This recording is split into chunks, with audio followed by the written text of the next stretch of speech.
नमस्कार दर्शक बंधु मु स्नेहा स्वागत करुच्छी आपण मानक आमर भिन्न एक ओडिया न्यूज चैनल को आमको सपोर्ट करने और आपण मानक पाखरे लगातार न्यूज पहुँचापी आम चैनल को लाइक सब्सक्राइब और मतामत पाई कमेंट करंतु। गुवाहाटी 5.9 तीव्रतार भूमिकंप अनुभूत होईछि।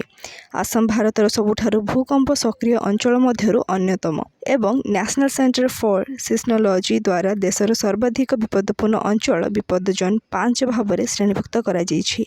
जोन 5 को एक बहुत अधिक क्षति विपद अंचल भाव में विवेचना करा जाए, जोठारे 7 किंबा ताठारु अधिक तीव्रतार भूकंप होई पारे, जहाँ संरचना गुड़ी को गुरुतर क्षतिर अधिक विपद में पकई थाए। युक्तराष्ट्र अमेरिकार भूतात्विक सर्वेक्षण कही जे रविवार संध्यारे आसाम रे रिक्टर स्केल 5.9 तीव्रतार भूमिकंप अनुभूत होईछि। गुवाहाटी एवं एहार आखपाख अंचल भूमिकंप अनुभूत होइथिबा जणापड़िछि।